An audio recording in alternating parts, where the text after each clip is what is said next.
Sol, everyone, and welcome back to the Plum Bob Report. Soul, and also, what the heck is EA doing this week, honestly? So, today we're digging into the new Sims 4 Marketplace and Moola system, why that reported 70% revenue cut has creators freaking out, and what it actually means for paid mods. Right.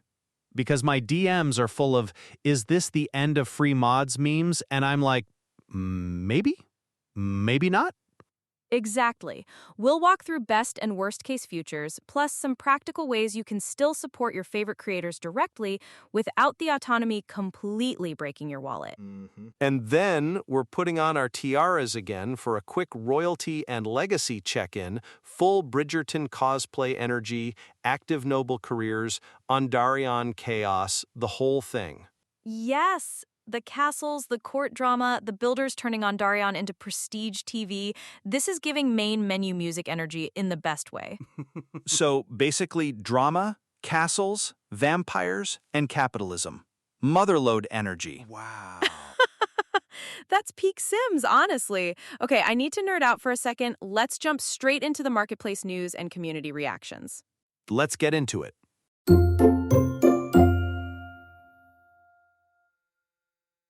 We want to hear from you. Submit questions via the web form in the description or give us a call at 747-677-1037 and leave your question. Don't be shy. Our AI assistant makes it super easy.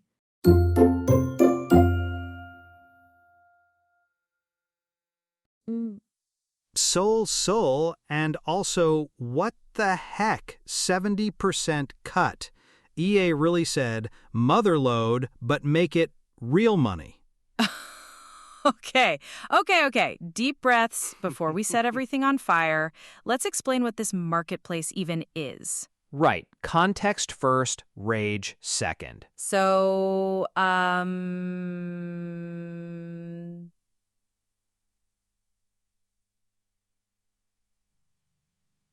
yeah, so allegedly EA wanted them to pull or change how they offered their content on Patreon and other platforms so it didn't compete with their marketplace stuff. The creator said it felt like join the system on EA's terms or lose support.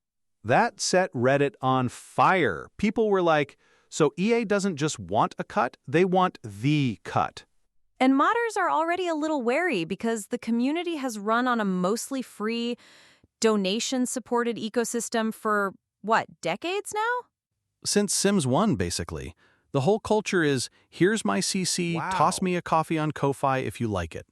Exactly. So when EA shows up with this big official storefront and a 70% rake, it feels like they're monetizing something fans built without fairly sharing the value. TikTok is full of do not buy with Moola yet videos. People are saying, support your favorite creators directly instead. I'm seeing that too. And to be fair, some creators are curious. The promise of official visibility, console reach, less tech hassle, that's tempting if EA, actually understood the assignment. Motherlode energy, if they flipped the split and protected modders, I'd be seated. Same. Imagine creators keep 70%, clear regional tax guidance, maybe EA handles VAT so people aren't blindsided, transparent rules that don't punish you for also having Patreon. And maybe some actual QA support so marketplace content doesn't explode your saves every patch. Wild concept. Dream big. But yeah, best case timeline is EA treating this like a real partnership with the community, not a cash grab bolted onto a 10-year-old game. Worst case, mods go paywalled, free CC dries up, EA pockets most of it, and the cool, weird stuff stays underground because people don't trust the program.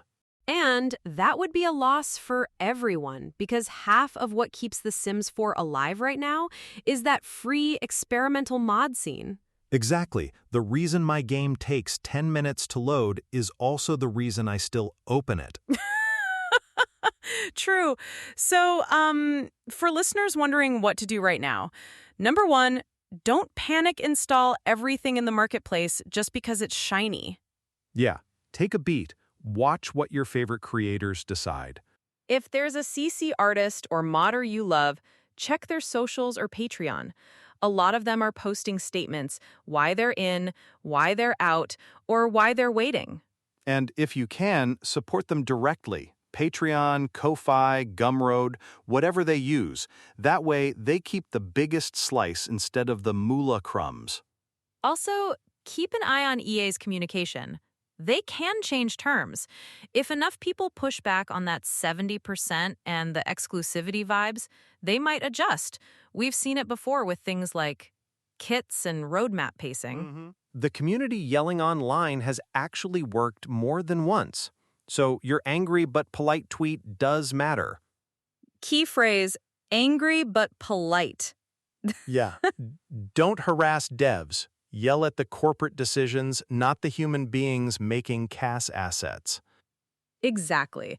So overall, I'd say be cautious with Moola, prioritize direct support, and let this thing cook a bit before declaring it the future or the apocalypse.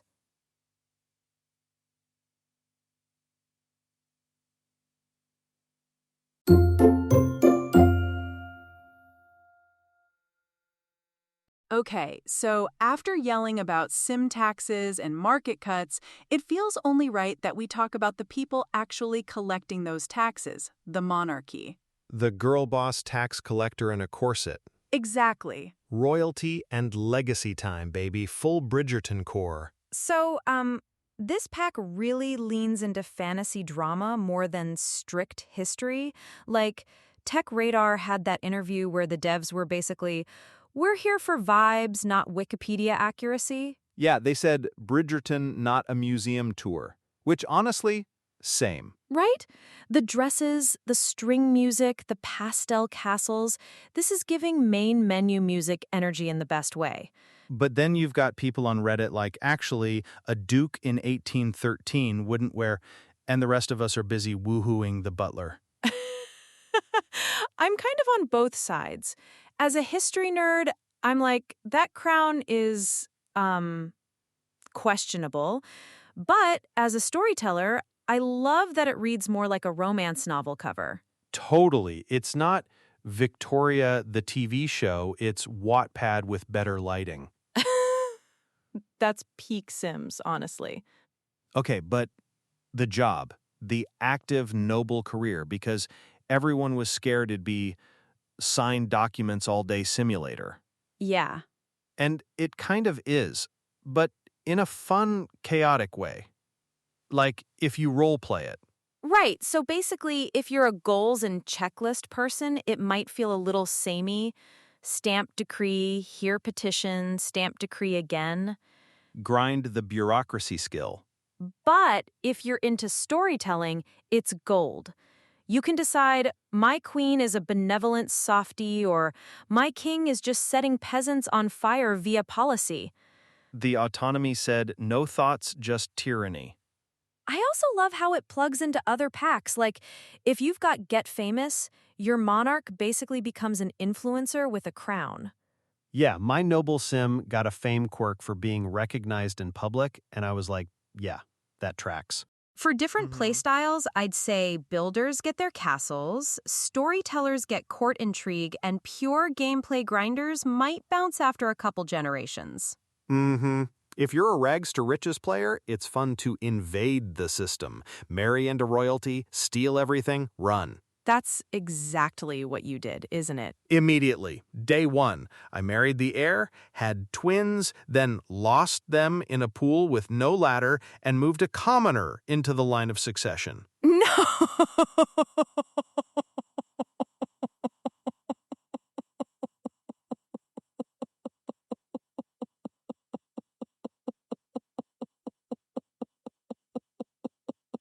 Yes, and actually read the decrees before you click. Some of them have wild neighborhood effects. Yeah, one of mine tanked romance in the entire world. No one could flirt. I basically outlawed love by accident. Anti-Bridgerton challenge? Overall, I'd say if you want grounded, super historical gameplay, this might feel too glossy. but if you want Regency fanfic with more woohoo spots, it hits. Yeah, and I think it proves the Sims team can do a really specific fantasy lens and commit to it. Which, speaking of supernatural fantasy lenses, Yeah, okay, because we need to talk about Moonlight Peaks. the Stardew but goth vampire neighbors game? After the break, we'll chat about why that cozy occult vibe might scratch an itch even royalty and legacy doesn't quite reach. Soul and sharpen your plastic fangs.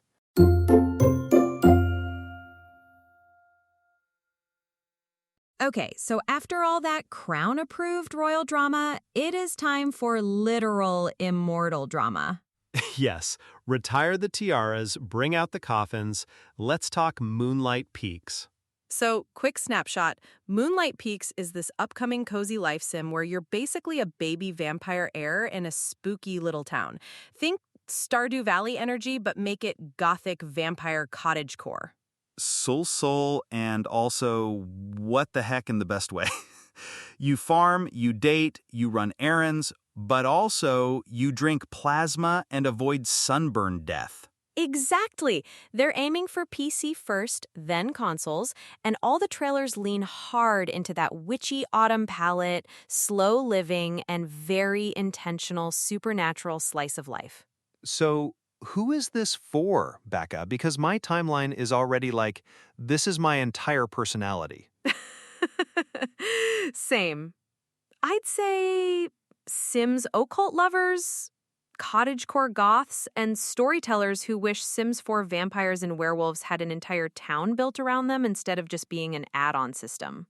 Right. In Sims 4, your vampire's vibing in Willow Creek with Bob Pancakes mowing the lawn next door. Moonlight Peaks is like, no, the whole town is in on the bit. Yes, the fantasy is cohesive. Every NPC, every building, every festival is tuned to cozy monster life, not just one lot with a spooky tree. And the tone is softer, like you're not Vlad breaking into houses. You're this awkward vampire teen learning recipes and not killing the neighbors. That's peak Sims, honestly. But it's also where Sims occults sometimes fall short. The systems are deep, like Vampires has great perk trees, but day-to-day life doesn't always reinforce that fantasy. Yeah, the autonomy said no thoughts head empty, and your ancient master vampire is still autonomously grilling hot dogs at 2 a.m. So basically, Moonlight Peaks is designing from the opposite direction. Start with what does a supernatural daily routine feel like, and then build mechanics around that. Okay, but wild pivot here. What do you think Sims could actually steal from that? First thing, smaller, more intentional worlds. Give us a vampire town, a witch town, whatever, where the routing, festivals, careers all serve that theme instead of trying to be everything at once. Yeah, commit to the bit. I don't need 12 half-baked systems. Give me 3 that lock in together like a good legacy challenge. Second, tighter supernatural needs and routines. In Moonlight Peaks, being a vampire isn't just a trait. It's the whole rhythm of your day. Sleep schedule, social rules, even what shops you can visit. Meanwhile, in Sims, my vampire's like, I'm centuries old, and then dies because I forgot to click dark meditation twice. Ugh. Relatable. Third, I love that Moonlight Peaks is cozy and spooky. Sims still treats occults as either pure chaos or a one-time story arc. It could lean way more into long-term, low-stress supernatural lifestyles.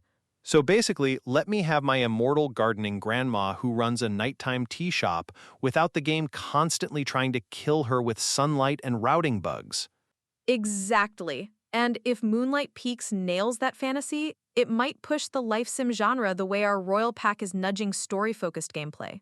Which sets us up perfectly because there's another non-Sims game doing the what if life sim but sideways thing. Yeah, so after the break, we're jumping from cozy vampires to Pokémon Pokopia, which is secretly one of the best life sim spin-offs out right now. Think creature collecting meets town routines meets Why does this feel kind of Sims? We'll break down what it's doing right and what I'd absolutely steal for The Sims next evolution.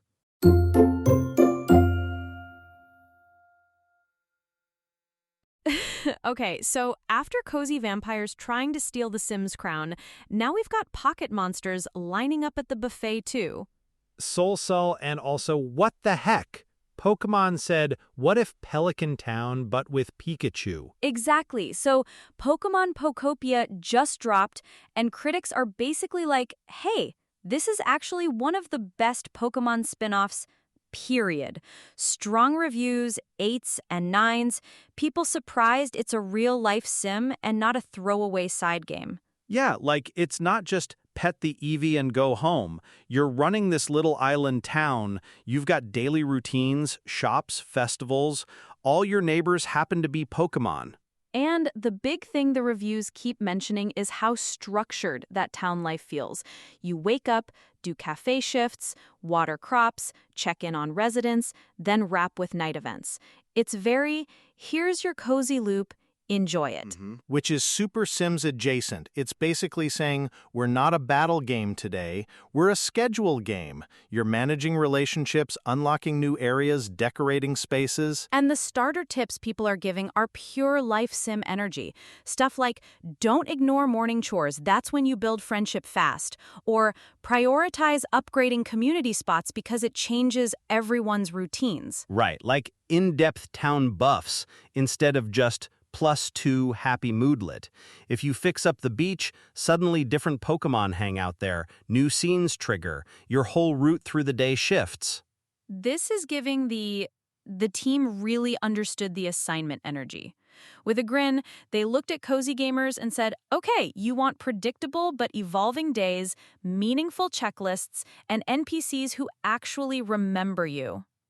And honestly, I'm jealous, because imagine if my Sims neighbors had that kind of memory, instead of introducing themselves for the 40th time at GeekCon. So, big picture, we've got Moonlight Peaks doing supernatural slice of life and Pokopia doing mascot slice of life. That's two huge signals that cozy structured routine is where the genre is heading.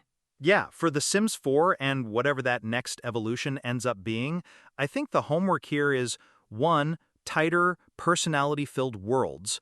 Pokopia's island is small, but every corner matters. And 2, routine systems that aren't just autonomy chaos. Love you, Sims, but my sim will mop during a fire. Pokopia residents actually, go to their job. 3. Town progression. I would love a save where Willow Creek itself levels up over generations. New festivals, remodeled lots, new story events, because we took care of it Pokopia style. Okay, but cursed idea, Pokopia-style community quests in The Sims. If your neighborhood reaches 100% friendship, the cow plant descends from the sky and judges you.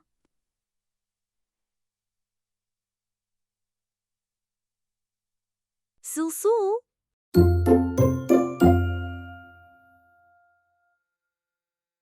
Okay, so if the Marketplace drama taught us anything today, it's that, when EA says Moola, we all need to read the fine print twice and support our favorite modders directly. Exactly. 70% cut, Sul, and also, what the heck? But I like that we landed on, be cautious, not chaotic. Yet. Keyword yet. And I love that we could pivot from that into Bridgerton core monarch chaos and then cozy vampires in Moonlight Peaks. That's peak Sims, honestly. Yeah, it's like the takeaway is the Life Sim buffet is stacked. So players actually have options now. Totally. So, if you enjoyed hanging out with us, hit follow, subscribe, leave a quick review. One sentence helps other Simmers find the show.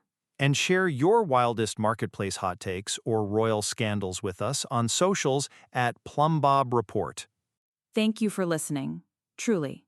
Sul Simmers. And dag, see you next episode.